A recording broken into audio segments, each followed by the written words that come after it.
Mangwarani akanaka muri Zimbabwe tinokuchingamidzai zvekare kune chimwe chirongwa pano pa Zim Facebook Secrets and Confessions. Tadzoka zvekare nemamwe messages kuri sei kwose kwamungava muri kumativi mana enyika. Tadzoka zvekare nemamwe messages. Regedzai tibva tapinda messages edu awo atadzoka takakubatirai. Message yedu yekutanga yakamira sekudai so: hanzi makadi zvenyu mukoma, ndinokumbirawo kuti muge muchindiposterawo nyaya yanguwo makaviga chitupa changu. Zita ranguwo muchanditi Tariro, uye zvekare ndine secret yangu iyo yandinayo pari zvino. Ndiri kurarama zvangu ndiri kunoko kumhiri kwemakungwa, uko kwandakazounzwa navo prophet ava vane mukurumbira. Saka ndakadanana naprofet until 2 years ago. Ndakatanga kudanana naprofet ndichiri ne 25 years old. I was raised in a Christian family. Takakura tichienda kune imwe Pentecostal church. Vabereki vangu vainge vagara vaine mari, but kuchechi kwedu kwainge kusingaitwi mamiracles awo mamiracles ainge achiitwa kuchechi kwa pastor ivavava. Saka vakati vatanga kuita famous, baba vangu vakabva vachizotanga kurwara, vaigara vachingotemwa nemusoro nguva dzose. Saka baba vakati vachirwara kudaro, mama vangu ndipo pavakabva vachizoudzwa neshamwari yavo kuti kwainge kwava nevamwe profeti avo vainge vachibatsira, uye zvekare vainge vachibatsira pachena ende vainge vachiwandirwa nevanhu. Asi kana kuri kunzi unenge uine mari, waikwanisa kubhadhara mari wobva wachizoenda wobva wanonamatirwa zvinenge zvisina kumira mukiu. Saka vabereki vangu vakabva vaona kuti zvainge zvakanaka. Takabva tachizoenda kuchechi. Taenda kuchechi ndipo apo vabereki vangu pavakabva vachizoregister for 1-on-1. Saka vakabva vachizoenda ndokubva vachizonamatirwa. Baba vangu vakati vanamatirwa vakabva vachizopora. Musi iwoyo ndivo vakazotodzokera kumba nesu vava kutodhiraivha motikari, yet vainge vasingachatonyatsokuona zvakanaka nekuda kwekuti vainge vachigara vachingotemwa nemusoro, vachiti vainge vachinzwa dzungu. Tainge tichigara kuBorodale. Saka patakazononyoresa adresi, I think kuti kuchechi kwacho vakabva vachizozviona kuti vanhu ava vane mari. Then musi weMonday, the following Monday, pamba pedu pakabva pachizosvika umwe murume noumwe mukadzi. Vakabva vachizoti vainge vari maashers ekuchechi, vainge vatumwa naprofet personally kuti vange vachizoona kuti baba vangu vainge vava sei. Takafara chaizvo tikati tarangarirwawo naMwari. Kubva ipapo ndipo patakabva tachizotanga kuenda kuchechi ikoko permanently. Tikatobuda muchechi, kuchechi kwatainge tichinamata imwe Pentecostal church. Prophet ava mukoma, I liked his style handidi kukunyeperai. He was someone that used to give people miracles, and the church yainge yakakura zvechokwadi, and mainge makazara mabusinessmen, and vanhu vazhinji vainge vachigarawo kunharaunda kwatainge tichigara vainge vachitoendawo kuchechi ikoko.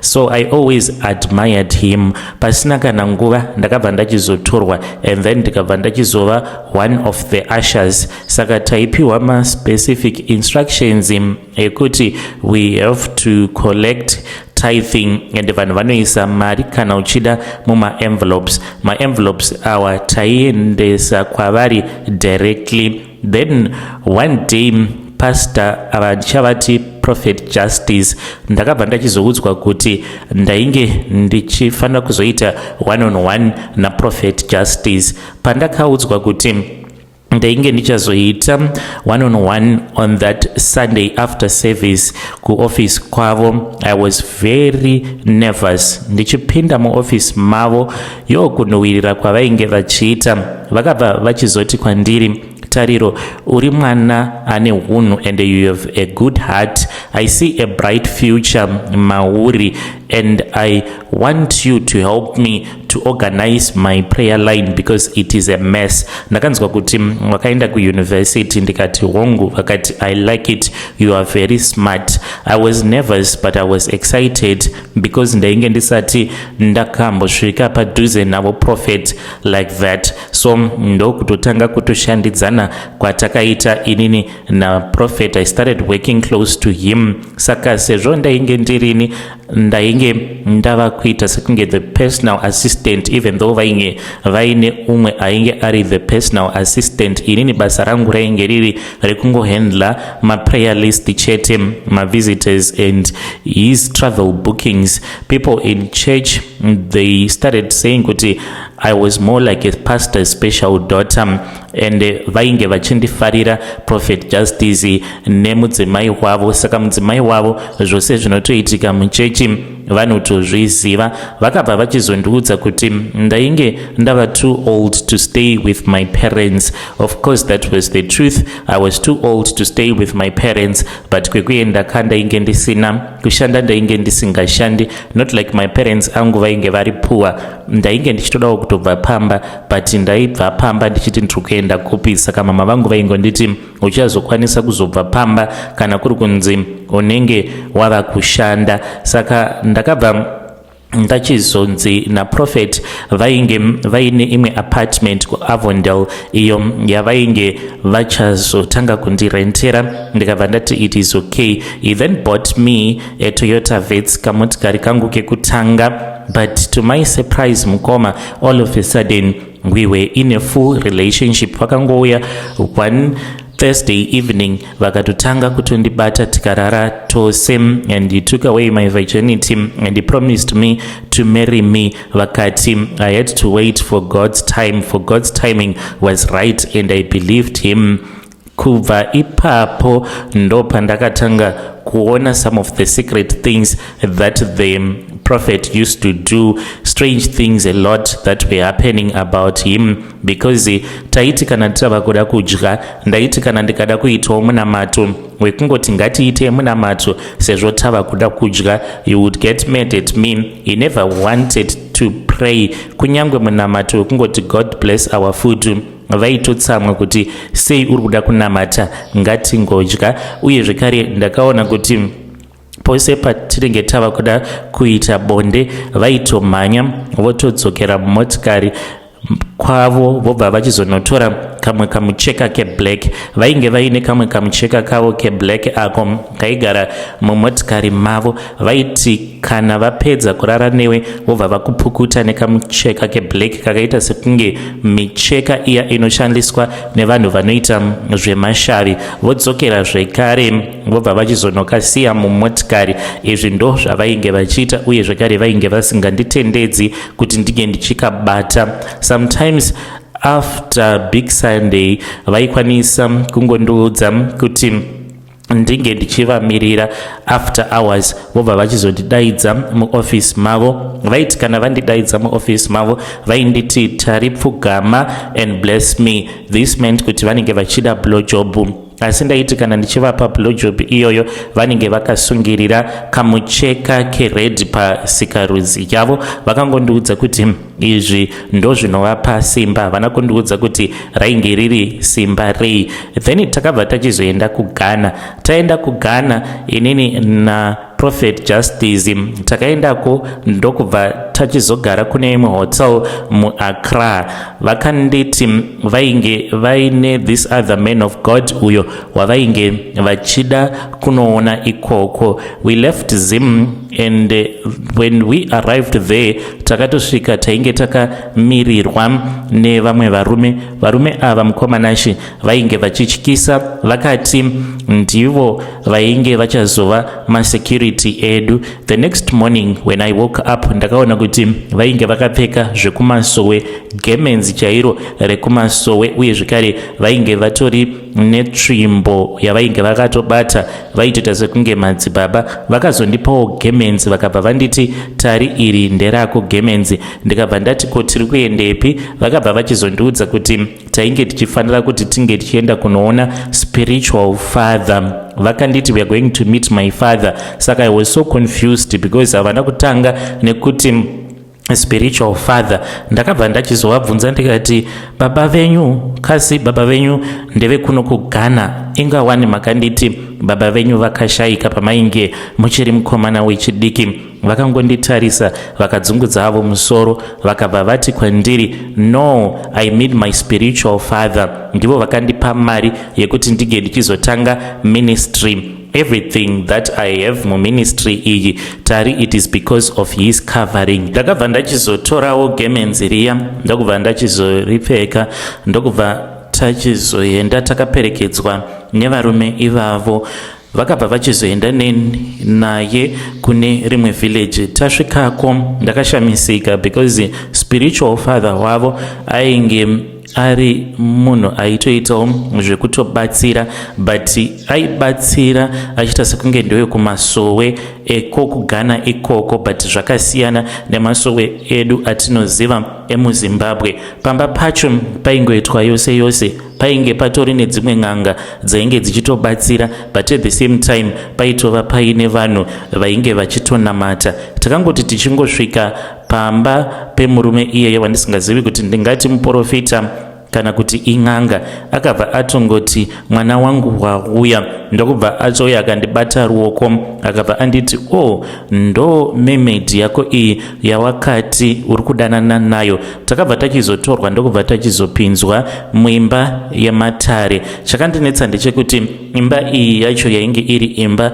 yematare, mainge muine mabhaibheri, mainge muine zvekare mapeji emabhaibheri ainge akabvarurwa, mainge muine hari dzinoshandiswa pachivanhu, mainge muine zvivezwa maidols zvanaBudha, maiva nemakenduru, mabhodhoro eoiri nemabhodhoro ainge aine ropa, ende mainge muine mafoto evanhu vakasiyana siyana ainge akakomererwa kumadziro, uye zvekare pakati painge paine rimwe zibhodho rainge riri pamoto. Zibhodho iri rainge riri pamoto mukoma, pamusoro pacho painge paine kaauta kainge karipo, uye zvekare muauta umu mainge muine ropa rainge ririmo richikwata kwata. Saka ndainge ndava kutotya, ndakabva ndachizoti kuna Justice, ndava kuda kubuda hangu, ndinogara hangu panze, usara uchiita zvinhu zvako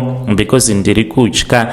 Ndakabva ndachizonzi nen'anga yacho, nyarara, munomu hamutaurwi nevanhukadzi. Ndakabva ndachizogara hangu pasi. Ndagara pasi, n'anga iyoyo yakabva yachizorova maoko. Pane varume vaviri avo vakapinda, vainge vakabata tray yainge iri yegold. Ndo pandakabva ndachizoona Justice achiburitsa bag, ainge aine bag iro ratainge tabva naro kuhotel. Handina kunge ndakaziva kuti mubhegi imomo mainge muinei. Ndo pandakabva ndachizoona kuti mainge muine maenvelope, mari dzimwe dziya idzo dzainge dzichibviswa nevanhu semalove offering, free will offering, kana kuti mari dzetithing, woisa mari muenvelope. Ndakaona kuti mari dzimwe dzacho ndo dzavainge vakauya nadzo kuGhana, uye zvekare nemafoto. Pamafoto awo andakaona, mafoto ose ainge ari evanhu vainge vaine mari muchechi. Munhu wose ainge aine mari, mapictures ake ainge aripo. Vakabva vachizomatora mapictures iwawo. Mushure mekunge vamatora vakamawaridza mutray iyoyo yegold, ndokubva vachizotanga kuita mhiko vachitaura nechirudzi chandainge ndisinganzwisisi. Then ndokubva tachizoti hwava usiku, vakabva vachizotitora. Takabva tachizoenda kune imwe imba iyoyo handifi ndakaikanganwa. Yainge yakapendwa yellow kunze, mukati yainge yakapendwa madziro acho ainge ari eblack. Ndainge ndisati ndakamboona imba yainge yakapendwa madziro ayo ari eblack. Saizvozvo ndakabva ndachizonzi ndige ndichikurura zvipfeko zvangu zvose. Ndakakurura gemenzi randainge ndakapfeka, uye zvekare ndikakurura nechipfeko changu chemukati. Ndakabva ndachizonzi ndinge ndichifamba ndichitevedzera zvose izvo zvandainge ndichazoudzwa naProphet Justice. Vakabva vachizondiudza kuti ndaifanira kuti ndinge ndichizoti pandainge ndichazofamba Zimbabwe yose ndinoda kuti inge ichizouya kwandiri, Zimbabwe yose ndinoda kuti inge ichizovimba neni, Zimbabwe yose ndinoda kuti inge ichizouya kuchechi kwangu, Zimbabwe yose ndinoda kuti inge ichizondipa mari. Chechi yangu yakura, asi chechi yangu inofanira kuramba ichingokura. Ndinoda kuti vanhu vose vange vachiuya kuchechi kwangu. Panguva yacho iyoyo ndainge ndiine kabhodhoro kainge kaine mamwe mafuta ainge achinhuhwirira kwazvo. Mafuta awo andainge ndakanzi ndaifanira kuti ndinge ndichizofamba ndichikusha, ndainge ndichikusha pamapicture awo ainge akawaridzwa pafloor.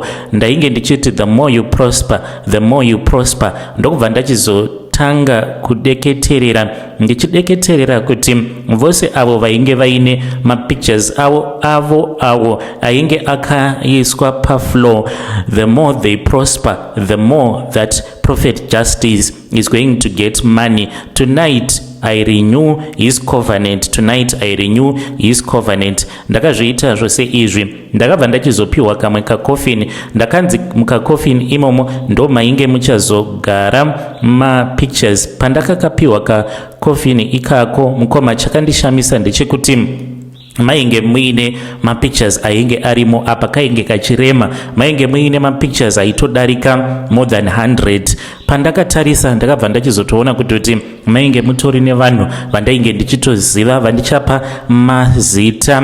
Ndakaona muina baba Chikowore avo vanoita zvekutengesa motikari, ndichati kumasasa, vane car dealership yavo. Ndikaona mapictures amaidhuve ava vainge vaine mabusinesses avo, vakazomira nerimwe zuva vakapa testimony yekuti mushure mekunge vapa mari kuchechi zvinhu zvavo zvakazotanga kufamba zvakanaka.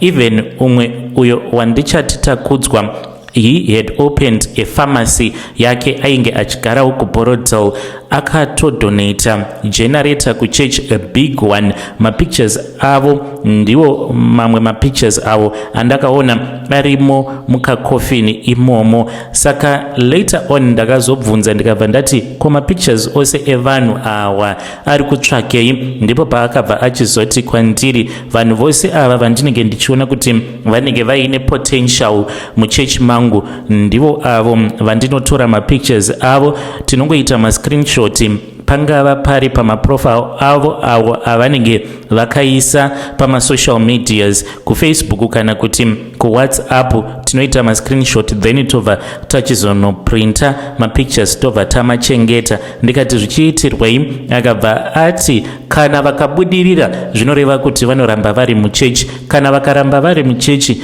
vabudirira saizvozvo zvinoreva kuti vanongoramba vachingopa mari yakawanda kuchechi. Akanditi zvose izvo zvaainge achiita yainge isimbori satanism, nekuti ainge achitorwirawo kuti vana vesangano rake vange vachizobudirira. Zvino zuva rakazoti radoka, ndipo patakabva tachizotorwa ndokubva tachizoendeswa kune imwe imba. Ndo pandakabva ndachizonzwisisa kuti sei Justice ainge akaenda neni kuGhana. Takabva tachizopinzwa mune kamwe kamba. Mukamba umu matakapinzwa kainge kari kamba kemadhaga, ndo matakanzi taifanira kuti tinge tichirara, asi mukomana ndakazorara ndichirarwa nezvimwe zvinhu zvandainge ndisinganzwisise kuti zvainge zvimbori zvei. Akandibvisa gemenzi randainge ndakapfeka, asi iye akaramba akapfeka rake gemenzi. Akanditi ndainge ndisingafaniri kuti ndige ndichizoita mamovements. Akabva achizotora tsvimbo yake iyo yatainge tabva nayo kuhotel, akabva achizoigadzika padumbu pangu. Akati agadzika tsvimbo iyoyo padumbu rangu, ndakatanga kunzwa sekunge tsvimbo yacho yainge yachinja kuita nyoka. Ndaitonzwa ichitofamba, asi ndaita sekunge munhu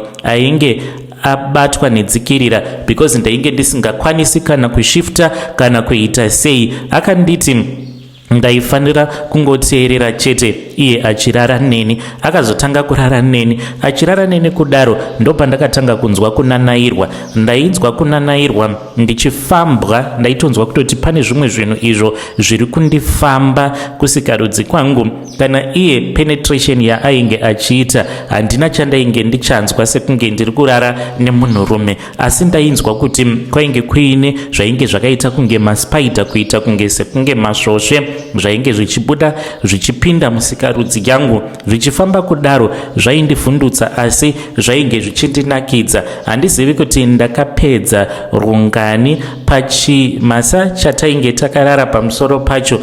Ndakachitotesa zvekuti chakasvika pakunyorova nekuda kwekupedza kwandainge ndichiita pandainge ndichiitwa nezvimhuka izvozvo izvo zvainge zvichipinda nekubuda musikarudzi yangu. Panguva yose iyoyo iyo yaainge achirara neni, akandiudza kuti ndainge ndichifanira kuti ndinge ndichizomunamata sekunge iye ainge ari mwari wangu.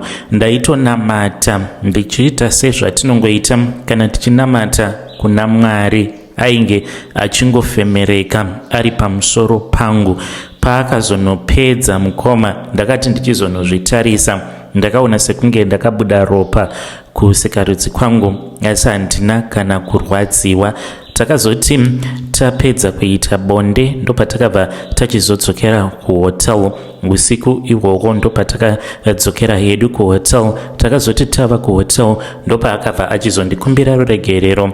Akandikumbira ruregerero akanditi, Tari, I'm very sorry nekuda kwekuti handina kunge ndakakuudza kuti izvi ndo zvatainge tichazoita kuno kuKugana, but I want to thank you because you have played your part very well, and I want you to know kuti ndinokuda zvekutodaro and I don't want us to break up. Akanditi, Tari, ziva kuti ndinokuda. Ndikabva ndati okay, hapana problem. We then returned back to Harare. Tasvika muHarare mukoma akandipa mari, akandikumbira kuti ndisazoudza vabereki vangu zvose zvainge zvakaitika kuGhana, but my parents they knew kuti ndainge ndiina profeta. Mai vangu vainge vava kutozviziva kuti ndainge ndava kudanana naprofeta, asi baba vangu ndivo vainge vasina chavainge vachiziva. Saka ndakabva ndachizoratidza mama mari yandainge ndapiwa naprofeta. Vakafara chaizvo.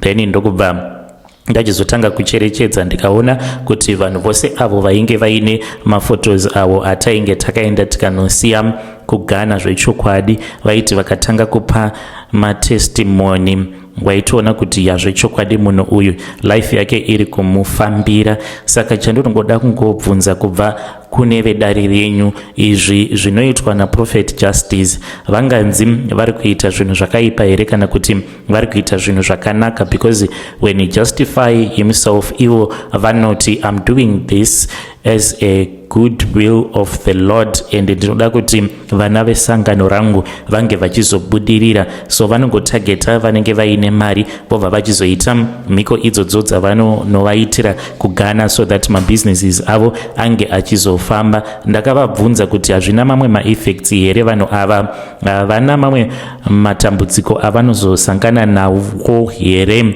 Ivo vakati kwete, havana matambudziko avo avanozosangana nawo. Ndikutsvakawo help mukoma navo prophet ava tinotaura tose, asi kunyange vakauya kunoko kwandiri, he avoids me because vane mamwe masmall house avainawo kunoko, vane mamwe vakadzi vavakaunza kunoko kunyika kwatiri kuno who are also baby mamas. Neniwo I am a baby mama, but I am grateful because mamwe mababy mama anotofira nyaya idzodzo dzekuti unenge wabatira pamuviri paprofeti ivo vasingadi kuti unge uchiita nhumbu. Wobva waita hako nhumbu unoifira nyaya iyoyo. Kutofa, I don't mean like kungofa, kutofa chaiko, kutopinda muvhu. Saka I am here, ndinochengetwa nechechi, and titotendedzwi kuti tinge tichiposta vana vedu pasocial media. Ini ndakatozobva paFacebook nekuda kwekuti ndakaona kuti zvinonetsa, saka ndakanzi ndinge ndichideleta my Facebook account navo prophet, saka I'm not even on social media. Yo, vedare ndo message iyo yandakatumidzirwa ichibva kuna vanzvadzi vedu. Ngatizamei kuti tinge tichitaura navo vanzvadzi vedu ava mucomment section. Hanzi ndo zvavanonoita prophet ava, ndo zvavanonoita kana vakaenda kuGhana, vanoenda nemapictures evanhu. Yo, zvakangooma hazvo vedu, where strange things they do happen in this world. Rekedzeiti bataenda panyedu inotevera. nyaya yedu inotevera yakamira sekudai. So hanzi makadi zvenyu mukoma, ndinokumbirawo kuti munge muchindiposterawo nyaya yangu makavikawo chitupa changu. Zita rangu muchanditi Susan. Ininiwo ndiri mudzimai uye zvekare ndine makore 42 years ekuberekwa. Chandiunza pano mukoma ndechekuti ndiri kutsvakawo murume, at least ndinge ndichizokwanisa kuzofawo ndiine mwana. Vana vangu vose ndakapera kudya uye zvekare nemuzukuru wangu 1. Mwana wangu mukuru uyo wandainge ndakamboedza kuti ndinge ndichiregedza kumuisa pachijana ndakazomuuraya mainge muri mugore ra2018 mushure mekunge abetserwa mwana wake. Saka ndakati ndichinotarisa mwana wake ndakabva ndachizoona kuti mwana wacho ainge atoriwo nedzimu rainge riri paari. Saka ndakatya kuti mwana uyu aikwanisa kuzondikanganisira zvinhu zvangu. Ndakatanga kuroya mukoma apo pandainge ndichiri kuprimary. Ndakajoinswa zveuroyi through mem vainge vachitidzidzisa. Zvakakosha chaizvo kuti munge muchiziva kuti vana venyu vanoswera vachiita nezvei. Saka ticha ivavo vainge vachitidzidzisa vaiwanzo kunditora ndobva ndaenda navo kumba kwavo. Vainge vachigara pachikoro ipapo. Saka ndaiti kana ndiri kumba kwavo, ndaiti kana ndikapedza kusuka kuita tumwe tumabasa, vaibva vachizondipa chimukuyu chekuti ndinge ndichidya. Vaindiudza kuti ndinge ndichidya chikafu chavanenge vandipakurira ndakafuratira zuva. Zvose izvi ndaizviita ndisingabvunzi kana kuita sei. Saka nekufamba kwenguva ndakazotanga kurota dzimwe hope idzo dzandainge ndisingachanzwisisi. Hope idzo dzandaiwanzokurota ndairota ndiri kumakuva uye zvekare ndichitotamba nevanhu vakafa. Ndakazotanga kurota zvino ndava kutanga kufamba nemapere, mazizi nenyoka, tichitofamba tichitoenda kunzvimbo dzakasiyana siyana. Ndainge ndiina vamwe tete vangu avo vandainge ndakaudzwa namama vangu kuti vainge vakaramba kuvagamuchira apo amai vangu pavainge vakatizira baba vangu vachiperekedzwa nehama dzavo. Hanzi vakati nekuda kwekuti amai vangu vainge vachibva kuvarombo, saka vainge vauya nemweya wenhamo. Saka zvainge zvingori mupfungwa dzangu ende zvainge zvakandirwadza ipapo pandakaudzwa namama. Saka ndakabva ndachizoti ndikuda kuti ndige ndichiita revenge. Takabva tachizoenda kwainge kuchigara ivo vatete. Tasvika kumba kwavo ndopa ndakabva ndachizotora makonye awo andainge ndiinawo ndakabva ndachizomaisa muraisi ndokubva ndachizopinda muzviroto zvavo. Vakatanga kundirota ndichivapa zvokudya. Vakatoshamisika vakati nhaiwe Suzeni, ko wandifunga nhasi kwakanaka here? Ndikabva ndati idyai raisi iri. Vatete vakadya raisi iroro vari kuhope makonye ndokubva apinda munyama dzavo, vakafa vachidyiwa nemakonye. Fast forward ndakazoti ndaroorwawo ndikaisa murume wangu pachijana nekuti ndo wainge uri mutemo weclub. Ndabva mukuisa murume wangu pachijana ndokubva ndachizonzi ndaifanira kuti ndige ndichizotanga kuuraya vana vangu. Ndakauraya vana uye zvekare nevarume vose avo vandakazozvara navo vamwe vana. Saka pari zvino handina mwana wandiinaye, vose vana takapedza kudya. Ndiri kudawo mwana mukoma. Handizivi pano kana ndichikwanisa kuwanawo murume uyo anokwanisa kundida sezvandiri. Handina hangu kusiya uroyi uku, but I think now ndinokwanisa kuitawo mwana iyeye akasara achirarama nekuti queen wedu akazofa uyo ainge aine utsinye. Queen watava naye pari zvino ari nani zvake, kunyange ukanzi isa munhu pachijana but munokwanisa kutaurirana. Saka ndikuona sekunge ndiwo mukana wangu. Ndamboedza single and searching but zviri kuramba handisi kukwanisa kuwana murume wandinoda. Kana muchikwanisa kunditsvakira munhu directly zvisingandipedzere nguva, anokwanisa kukupai mafone numbers enyu murume anenge achida. Ndiri kugara hangu muno muHarare, tinokwanisa kuzotaura hedu paWhatsApp. Vedare ndo message iyo yandakatumidzirwa ichibva kuna